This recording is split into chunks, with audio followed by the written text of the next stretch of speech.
Muy buenas noches, hermanos. La gracia del Señor, el tema encantador. No es así para cada persona que ha sido redimida por la preciosa sangre de Jesucristo.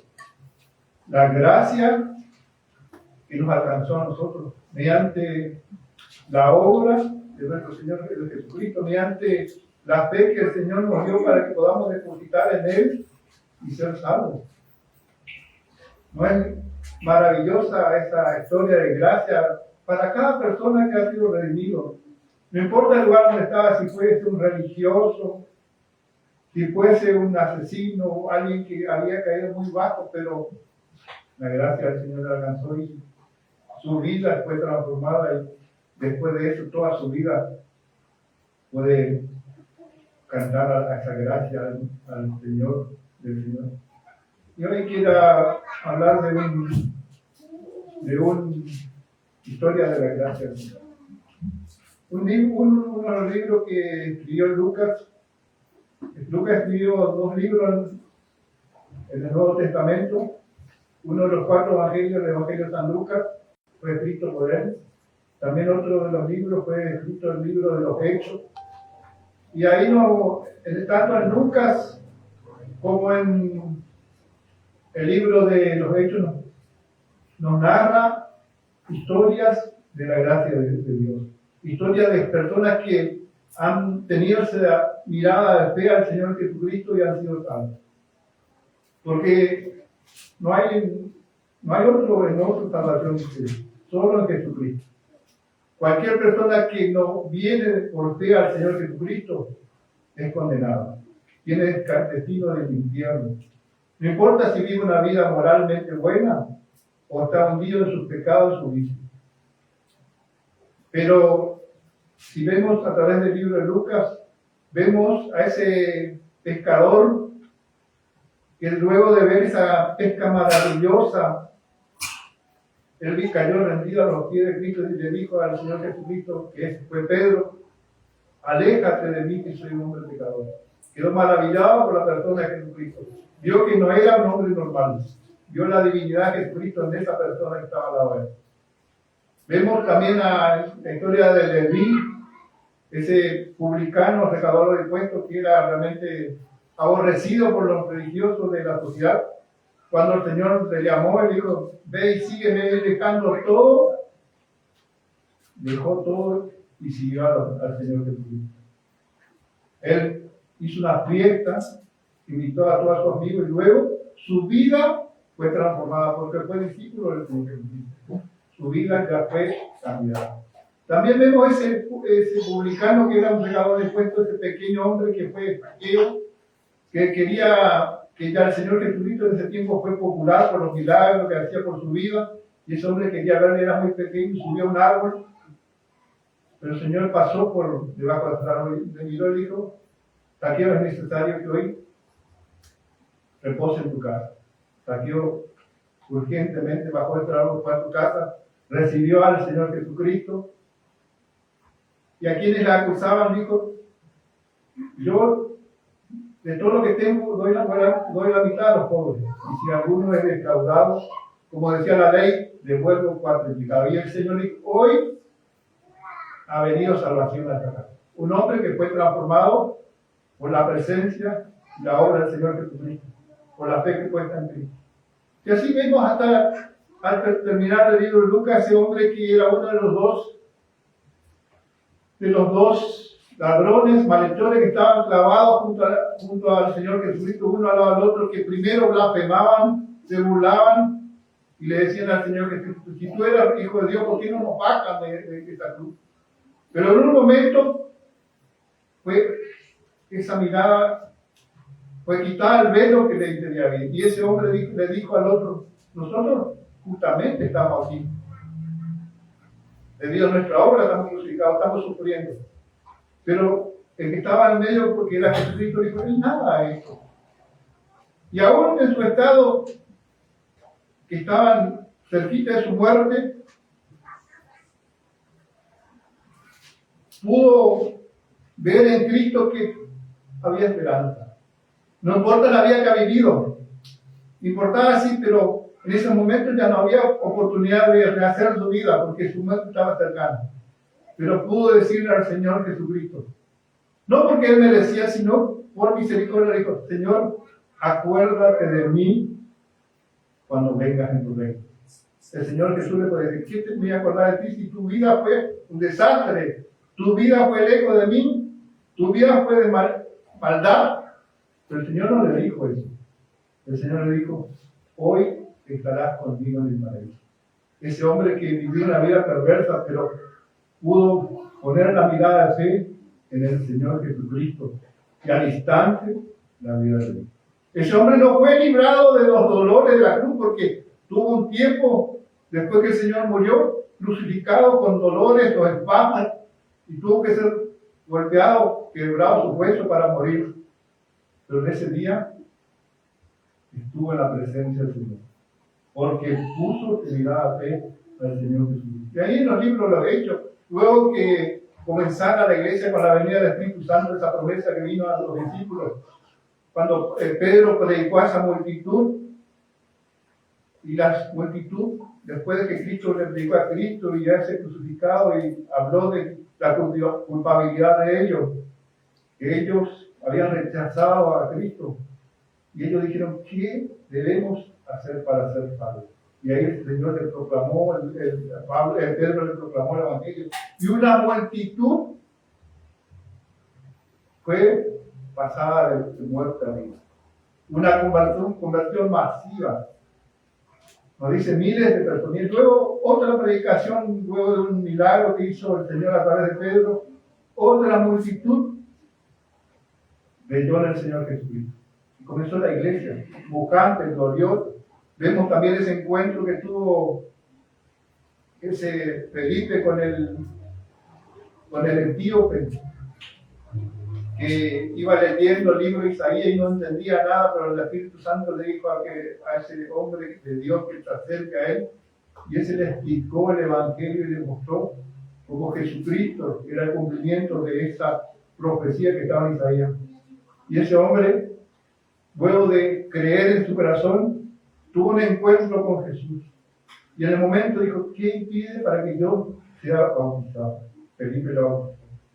Y ese momento, hombre siguió gozoso su camino, transformado. Y ese hombre para llevado a África, donde era Etiopía, subir el Evangelio a esas personas. Y así vemos conversiones de personas. Pero yo quería hoy tocar una de las conversiones más trascendentes en la historia de la iglesia. De ese hombre que era perseguidor de la iglesia. Cuando hemos estudiado hace un tiempo la historia de la muerte de Esteban a causa de que fue el primer mártir de la iglesia a causa de la persecución que había contra los creyentes, apareció ese hombre Saulo que estaba mirando cómo le mataban y también estaba dando su consentimiento por la muerte de Esteban. Y luego de eso hubo una gran persecución en la iglesia. Es el primer, en ese capítulo, la primera vez que nos habla de Saulo. ¿Quién fue ese Saulo? Saulo dice que nos habla de un hombre que era de Tarso, de Sicilia, el sur de Turquía, un hombre muy religioso. Quizás un hombre que ha venerado porque de su ciudad natal, Sicilia, que estaba alejado, vino a estudiar a los pies de Gamaliel. Y en la palabra nos habla en distintos lugares quién era él. Si vamos a Filipenses, nos aclara un poco quién era él. Dice, acá nos habla quién era él en Filipenses 3.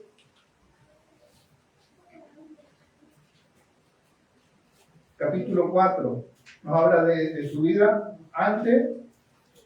anterior, de cuál era su identidad. Dice, aunque yo tengo también de que escogieron en la carne, Filipenses 3, 4. Si alguno piensa que tiene de confiar en la carne, yo más, circuncidado al 8º día, del linaje de Israel, de la tribu de Benjamín, hebreo de hebreo, en cuanto a la ley fariseo, en cuanto al celo perseguidor de la iglesia, en cuanto a la justicia que es en la ley irreprensible. Un hombre que era completamente de la nación de Israel, aunque vivía lejos de su nación, era de la diáspora, era de las personas que sabían. Era un hombre que tenía linaje real, era descendiente de Benjamín, de la tribu de Saúl, uno de las tribus más importantes de Israel. Y venía a ser una familia quizás adinerada, porque podía mandarle a su hijo a venir a estudiar a los pies de uno de los maestros, de los rabinos más importantes de su época en Jerusalén. También sabemos que tenía una familia, una hermana en Jerusalén, porque nos habla de un sobrino en el libro de los Hechos. Tenía familia en Jerusalén. Pero esto es lo que él era, un hombre religioso que, según las personas, podía jactarse y quizás confiar que podía acercarse a Dios por su propio mérito. Pero si vamos al libro de Timoteo,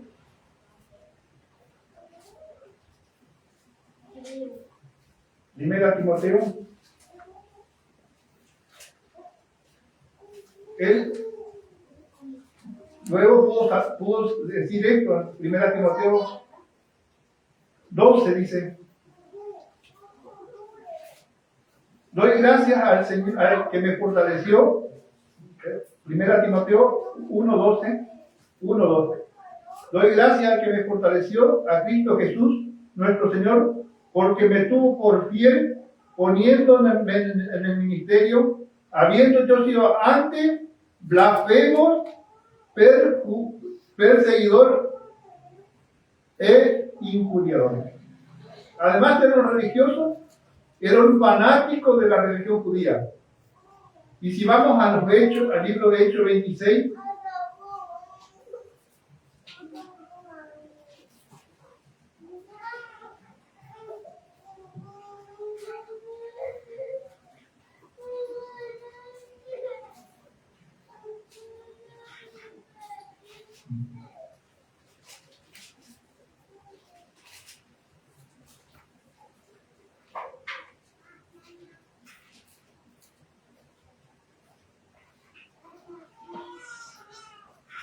vamos al 22 primero.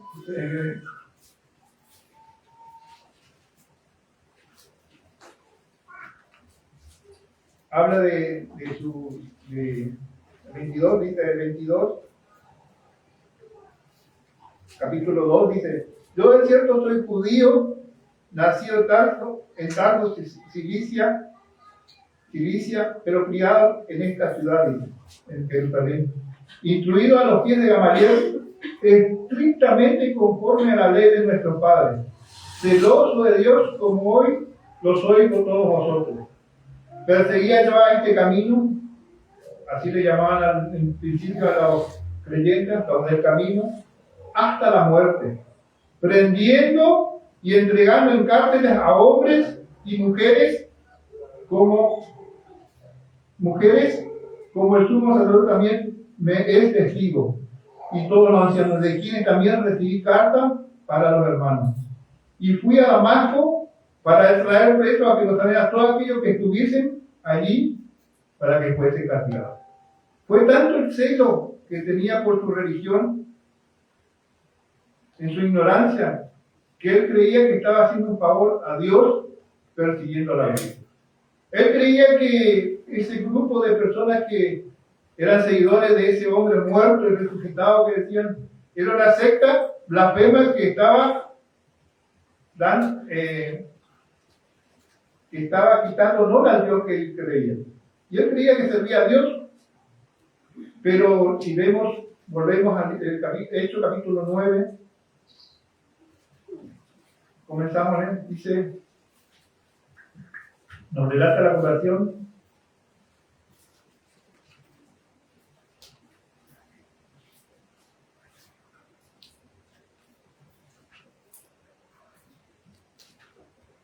Saulo, respirando aún amenazas y muerte contra los discípulos del Señor. Era como un animal furioso contra ese grupo de personas que eran seguidores de Cristo. Dice, vino al sumo sacerdote y le pidió cartas para las sinagogas que están en Damasco, a fin de que si hallase alguno de los hombres o mujeres de este camino, los trajese presos a Jerusalén. Ese hombre no solo hizo desastre entre el medio del grupo de creyentes de Jerusalén, sino que Damasco era una ciudad que estaba en Siria, estaba aproximadamente más de 200 kilómetros de Jerusalén. Pero el odio era tal que él quería eliminar por completo esa secta que él creía herética. Y para poder hacer eso pidió permisos a los sumos sacerdotes para ir con ese propósito. Pero acá vemos, dice, más yendo por el camino, aconteció que al llegar cerca de Damasco, ya había hecho casi todo su recorrido, repentinamente le rodeó un resplandor del cielo y cayendo en tierra oyó una voz que le decía, Saulo, Saulo. Lo repite 2 veces. Y hay determinada cantidad de pasajes de la Biblia es una repetición que hace el Señor a distintas personas. A Samuel le llamaba Samuel, este llamado le dice, Saulo, Saulo, ¿por qué me persigues? Y él no entendía nada, porque alguien del cielo le dice, ¿por qué me persigues? Él nunca creyó que estaba persiguiendo al Dios, él creyó que estaba persiguiendo a un grupo de herejes. Y él, ¿sabe lo que dice? ¿Quién es, Señor? Él estaba sorprendido, pero quería saber quién era esa luz. Pero yo creo que me imaginó que era una visión de Dios, de la gloria de Dios. Más adelante dice que tuvo un encuentro con el Señor Jesucristo, que era el mismo Jesucristo que se le apareció. Y ahí dice, yo soy Jesús a quien tú persigues. Y acá vemos una cosa preciosa. Vemos que el Señor Jesús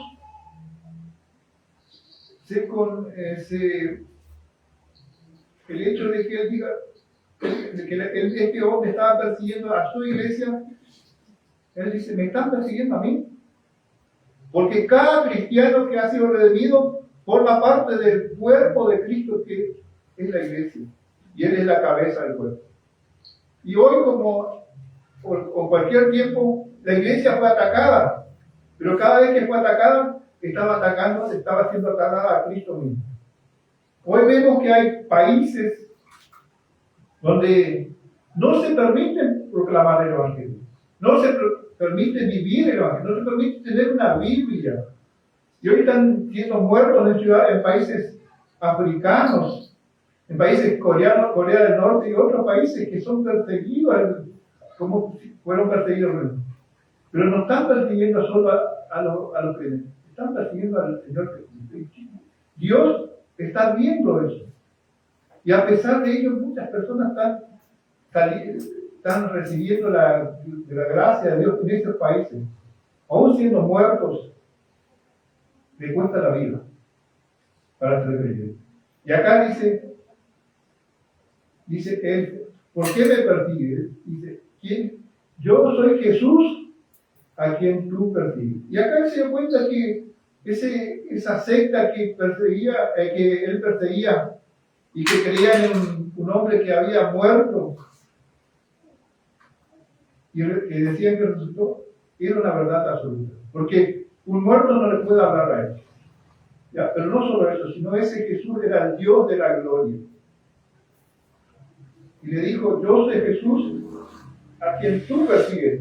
Y no solo eso, dice, dura cosa estar coces contra el aguijón.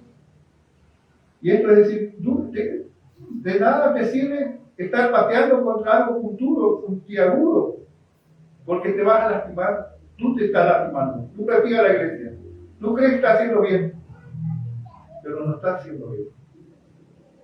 Pero vemos que acá Pablo dice, hablando de Pablo, él semblando y temeroso dijo: Señor, ¿qué quieres que yo haga? ¿Cómo cambió ese hombre? De perseguidor pasó a decir: Señor, ¿qué quieres que yo haga? Y realmente es algo tan importante las dos. Pero personas que aún no conocen al Señor, clamar al Señor: Señor, ¿quién tú eres? Y luego clamar: ¿qué quieres que yo haga? Y cada creyente también podemos decir: Señor, ¿qué quieres que tú hagas? Y la palabra nos va indicando. Y el Señor le dijo: levántate, entra a la ciudad y se te dirá lo que debes hacer. Pero si vamos a Hechos 26, vemos también una narración similar. Y acá vemos la importancia de este hecho para Lucas, que en 3 oportunidades nos narra la conversión de Pablo. Y vemos de Hechos 26:14, habiendo caído todos nosotros a tierra, oí una voz que me hablaba y decía en lengua hebrea: Saulo, ¿por qué me persigues? Dura cosa te encargaste contra el aguijón. Yo entonces dije: ¿quién eres, Señor? Y el Señor me dijo: yo soy Jesús, a quien tú persigues. Pero levántate y ponte sobre tus pies, porque para esto te he aparecido, para ponerte por ministro y testigo de las cosas que has visto y de aquellas que me apareceré, librándole a tu pueblo de los gentiles y a quienes ahora te envío, librándote de tu pueblo y de los gentiles, y a quien ahora te envío, o sea que le envía a los gentiles, para que abras sus ojos, para que se conviertan de las tinieblas a la luz. Y acá ya le indicó cuál iba a ser su ministerio: la proclamación del Evangelio. Porque únicamente para poder abrir los ojos de las personas que están hundidas en las tinieblas y en el pecado, es a través del mensaje del Evangelio de salvación. El mensaje de ese Cristo y ese crucificado. El mensaje que te confronta tu estado de perdición, porque la palabra nos dice que todos hemos pecado y estamos destituidos de la gloria de Dios. Pero no nos deja con eso. Pero nos dice: Cristo Jesús vino al mundo para salvar a los pecadores. Y vemos que también en Corinto dice: hay un velo que impide ver la gloria de Cristo. Pero si ese velo es quitado a través del Espíritu Santo y a través del mensaje de la palabra, podemos ver lo glorioso de Cristo. Podemos ver nuestra condición como Pedro dijo: Señor, aléjate de mí, que soy un hombre pecador. Nosotros nos damos cuenta de nuestra condición de pecadores, que no podemos acercarnos a un Dios santo, justo, glorioso. Pero vemos en él como ese hombre muriendo juntamente con Cristo en la cruz, que hay misericordia en él, que hay gracia en él, que nuestras faltas son muchas, pero su gracia es mayor, porque Cristo Jesús vino al mundo para salvar a pecadores. No vino a buscar a Cristo, porque no hay ninguno que es justo, no hay uno que es bueno. Este hombre quizás en su ignorancia creía que era tan bueno este Pablo, que estaba haciendo mérito para acercarse a Dios. Y ese, aún matando gente, matando a cristianos, era algo que quizás para él era algo que hacía un favor de Dios. Pero aún así el Señor le confronta y le muestra su equivocación. Esto es un caso particular de conversión. El mismo Cristo se le aparece glorificado y hace que ese hombre,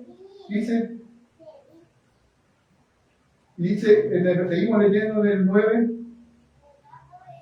el Señor le dijo: levántate y entra en la ciudad, 9 capítulo 6, y se te dirá lo que debe hacer. Y los hombres que iban con Saulo se pararon atónitos, oyendo a la verdad la voz, más sin ver a nadie. La visión fue únicamente para Saulo. Entonces Saulo se levantó de tierra y abriendo los ojos no veía nada, a nadie. Así que llevándole por la mano le metieron en Damasco, donde estuvo 3 días sin ver, no comió ni bebió. La gloria del Señor Jesucristo se la manifestó.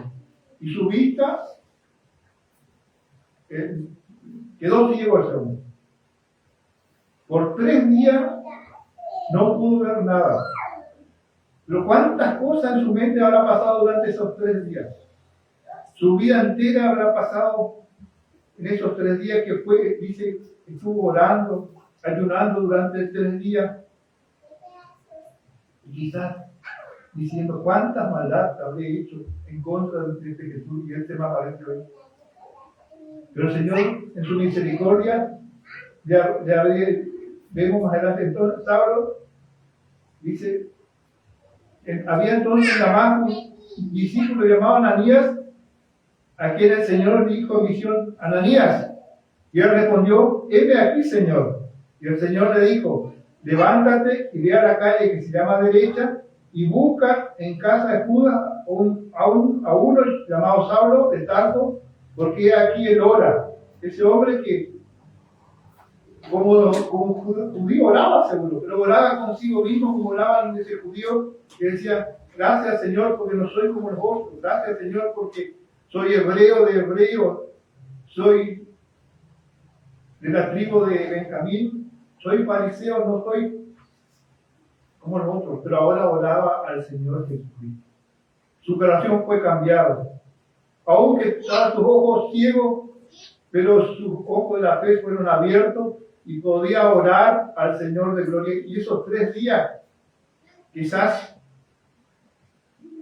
fue una confrontación entre él y su vida pasada y el Señor de gloria. Pero ¿cuánto ya habría cambiado su vida? Y dice, levántate, ve a la calle derecha y busca casa de Judas a uno llamado Saulo de Tarso, porque aquí él ora. Y ha visto en visión un varón llamado Ananías que entra y le pone las manos encima para que recobre la vida. Acá nos habla de lo que le pasó a Pablo mientras estaba en esa casa. Tuvo una visión. Entonces Ananías responde, Señor, veo mucho acerca de este hombre. Yo le conozco a ese hombre. No es que soy ignorante. ¿Cuántos males ha hecho a tus santos en Jerusalén? Pablo era un hombre muy conocido, temido por los cristianos. ¿Cuántas personas de la comunidad de creyentes habían sido lastimados, golpeados, quitados de su familia, quizás muertos con el consentimiento de Pablo? Y Ananías le dice, yo conozco, he oído de este hombre. ¿Cuántos males ha hecho a tus santos en Jerusalén? Y aún aquí tiene autoridad de los principales sacerdotes para aprender a todos los que invocan tu nombre.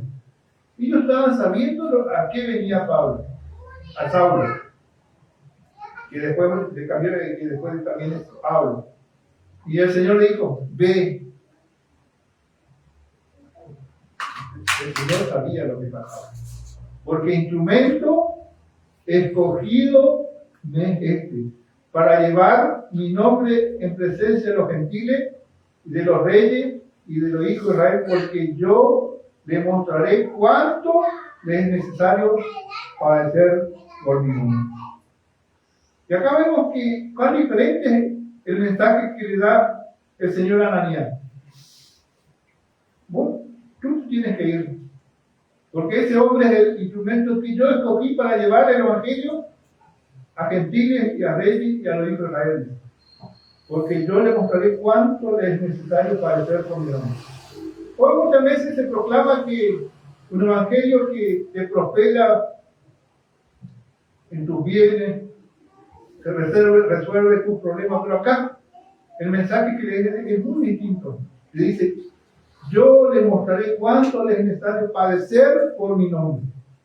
Cristo sabía que cuántas dificultades iba a sufrir ese hombre, que era perseguidor de la iglesia, pero ahora iba a ser un perseguido.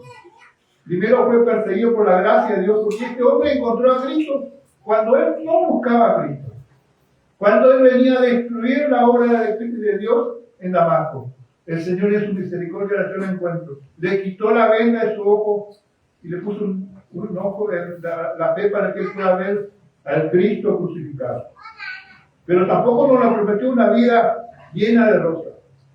Le dice, demostraré cuánto le es necesario padecer en mi nombre. Entonces Ananías obedeció. Sabía lo peligroso que era, porque quizás en ese tiempo muchos falsos hermanos se introducían como miembro de la iglesia para hacer desastre dentro de la iglesia. Pero acá el Señor le confrontó y le habló, y el Señor no se equivoca. Entonces Ananías, obediente a ese mandato que el Señor le dice, entró en la casa y poniendo sobre él las manos, dijo, hermano Saulo. Ya no le dice, tú eres mi enemigo, sino hermano Saulo. Él confió plenamente en la voz del Señor Jesús, del Señor que le habló. Y le dice, hermano Saulo, el Señor que se te apareció en el camino por donde venía, me ha enviado para que reciba la vista. Y no solo eso, sino que sea lleno del Espíritu Santo. Muchas personas creen que fue el momento de la salvación de Pablo fue recién en el momento cuando fue lleno del Espíritu Santo. Pero vemos el momento que tuvo el encuentro con el Señor Jesucristo. Fue un cambio radical para la vida de Pablo.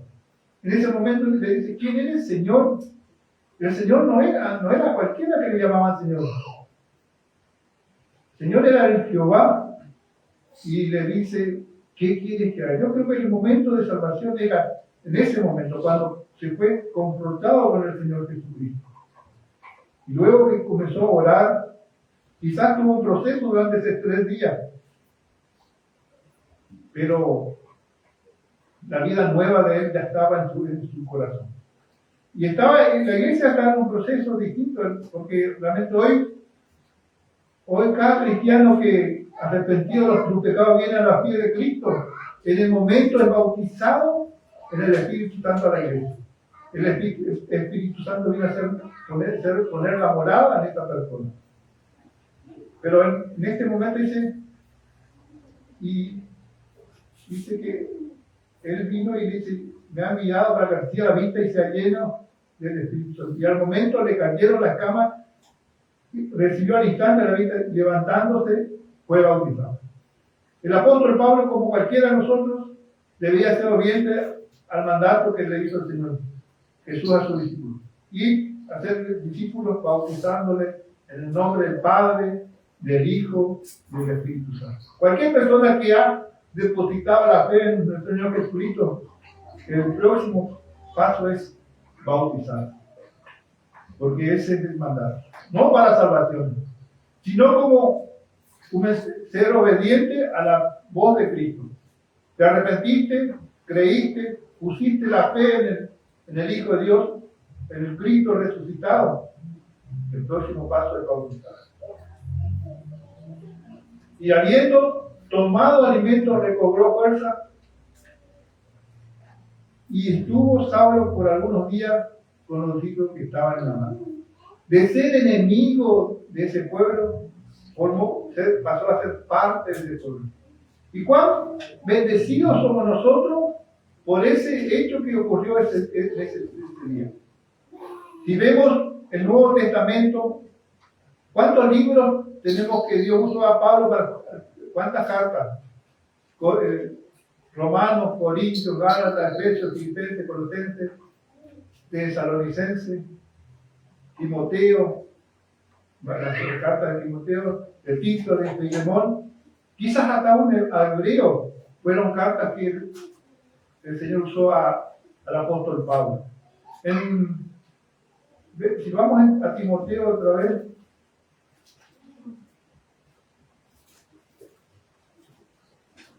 primera Timoteo,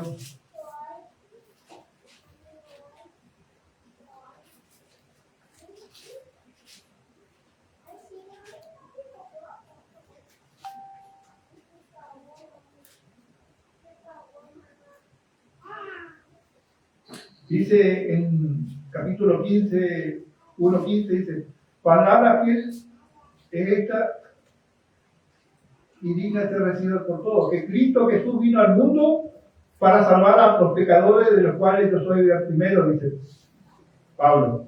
Pero por esto fui recibido por misericordia, para que Jesucristo mostrase en mí el primero de todo su clemencia, para ejemplo de lo que habrían de creer en él para vida.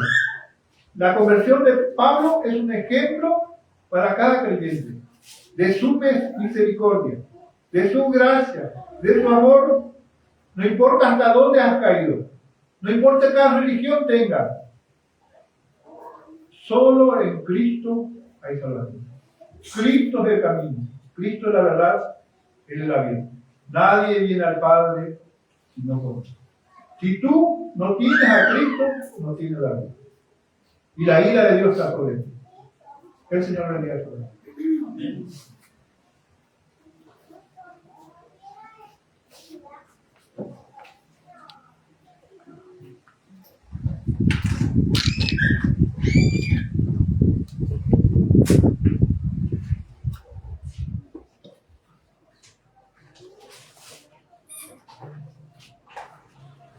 Solamente en Cristo hay salvación. No hay un nombre dado a los hombres que podamos ser salvos. Palabra fiel y digna de ser recibida por todos. Su nombre como Pablo, pensando ser temeroso de Dios, tuvo que tener un encuentro personal con Cristo. Cada uno de nosotros tiene que tener ese encuentro. Y así de rodillas delante del Señor de señores, decir, ¿qué quieres, Señor, que haga? Vamos a cantar juntos, para terminar, el himno número 126. Himno número 126. Antes de cantar vamos a dar los anuncios. Dios mediante, en la semana tenemos la reunión de oración a las 20 horas. Reunión de oración a las 20 horas. La Escritura también nos dice que aquellos que recibieron su palabra de la predicación que tuvo Pedro perseveraban en el partimiento del pan, en la doctrina de los apóstoles, en la comunión unos con otros y en las oraciones. Necesitamos, hermanos, orar en nuestros hogares, hogar donde nos encontremos. Necesitamos unirnos para orar. Cada miembro desea que la iglesia realmente sea fuerte en el Señor. La oración en conjunto es base para realmente donde debemos perseverar. 20 horas, día miércoles, en la reunión de oración, estamos todos invitados a participar. Oremos también por el grupo de alabanza que ya en esta semana, Dios mediante, comienzan a empezar el ministerio de alabanza. La oración siga bendiciendo a la iglesia a través de su ministerio. Día domingo, la cena del Señor vuelve al horario de las 18 horas. Día domingo, 18 horas, cena del Señor, 19:30 horas, reunión de predicación. Cantemos juntos para despedirnos el himno número 126 de Cristo.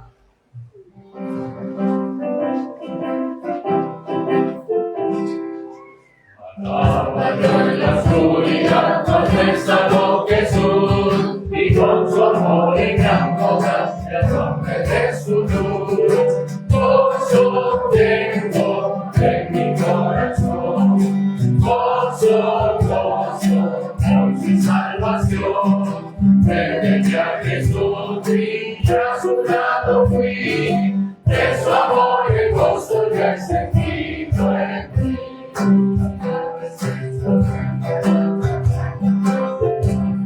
Y en medio de la oscuridad me gozo de su luz, gozo tengo en mi corazón, gozo, por su salvación. Desde que a Jesús vi, a su lado fui, de su amor y gozo yo he sentido en mí.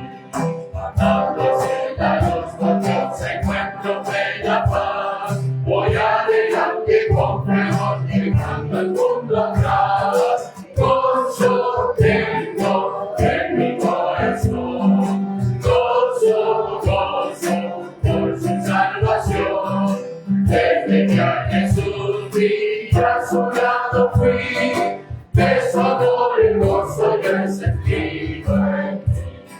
De pronto como en esta tarde toda luz, y goza en la eternidad a causa de su cruz. Gozo tengo en mi corazón, gozo, gozo por su salvación. Desde que a Jesús vi, a su lado fui, de su amor el gozo yo he sentido en mí. Para despedirnos, le pido al hermano Juan que va a tener una oración. Damos gracias, Padre Dios, por tu palabra. Nuevamente nos invita a conocerte, a tenerte consideración en nuestro corazón. Realmente, ayúdanos, mediante tu Espíritu Santo, a despejarnos de todo peso de pecado, para cada vez estar mucho más dispuestos siendo instrumentos de tus manos, Señor. Bendecimos tu palabra, porque es la que transforma nuestra mente, renueva nuestro espíritu constantemente. Y realmente te entregamos toda esta semana en tus manos, Señor, esperando que esta palabra, que así como das la posibilidad a nuestra